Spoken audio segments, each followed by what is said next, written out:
Call of Duty has come a long way since its World War II days.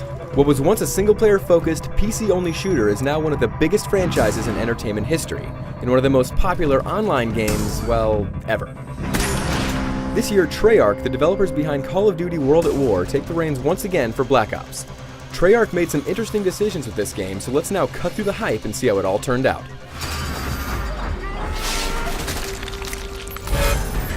Say where you from? Be cool. Talking to you! As expected of a COD game, the presentation is phenomenal.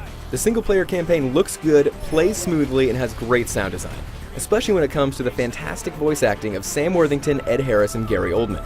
However, the real surprise has to do with the story. Without giving away too much, you start the game as Alex Mason, a captured soldier who's being interrogated for information he can't remember. Throughout the interrogation, you play flashback sequences that span a number of different time periods and characters. Our very way of life is at risk. It's a very unique premise, and in my opinion, it's the best storyline of the series. However, not everything is as polished as it could be. Although pretty rare, I did encounter one game-ending bug and some graphical glitches. On the plus side, Black Ops' new theater mode is great. Much like in Halo, you can save multiplayer replays, mess with the camera angles, and share them with your friends. It has a very nice interface and is a solid addition to the game.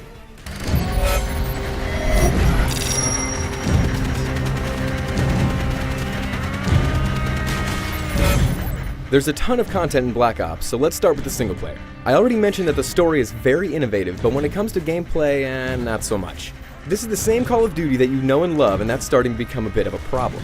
Both enemies and comrades are still pretty dumb. They don't really react to situations well and often just stand around when their friends are getting capped. However, the biggest problem is that this game feels like a Michael Bay movie on steroids, or Season 6 of 24 if you know it. People are yelling and screaming at you continuously, things constantly explode, and it just becomes a little numbing after a while. I love crazy destruction as much as the next guy, but non-stop action can be a little tedious when it's constantly being slammed into your head. Of course, a lot of Call of Duty fans don't care about the single player at all. They go straight to the multiplayer. Black Ops multiplayer is just as robust as past games. There are a ton of modes, it looks great, and the maps are varied and fun. The new kill streaks are also good, even if the RC car is a bit too powerful. However, there's also a big change that people will either love or hate: COD points. In Modern Warfare, players unlocked weapons, equipment, perks, and modes by gaining levels. Gaining levels in Black Ops still unlocks different modes, but all the other stuff must be bought with those points. This changes the game drastically. Leveling is no longer as important as before, and you have to be much more careful with the equipment you buy. There are no refunds. Once you get something, you are committed to it. Thankfully, you earn COD points in a few different ways. Any level you gain gives you points, and there's a new contract system that awards points for completing certain goals. However, if you want a ton of points, wager matches are where it's at. Do well and get a massive amount of points. Do poorly and you may lose a ton. While this is very fun and there are a lot of different gambling options, they could have expanded this even more. Moving on, combat training is another new mode where you can play multiplayer modes offline with computer-controlled bots. It's nice that they added this, even though I wish you could customize the tendencies for each individual bot. Last but certainly not least, there's Zombie Mode, a fun 4-player co-op mode that you can play online or split screen. It's pretty much what you'd expect. You defend a location from a horde of zombies.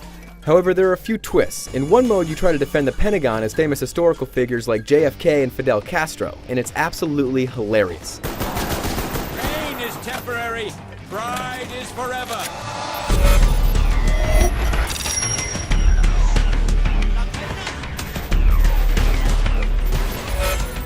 Call of Duty Black Ops is a massive game. However, for all the content it has, the game also feels a little too familiar for its own good. Black Ops' story is great, but the pacing is exhausting. The multiplayer does some awesome new things, but overall it's very similar to past games. Nonetheless, even if it doesn't push the series forward all that much, there is still a ton of fun to be had.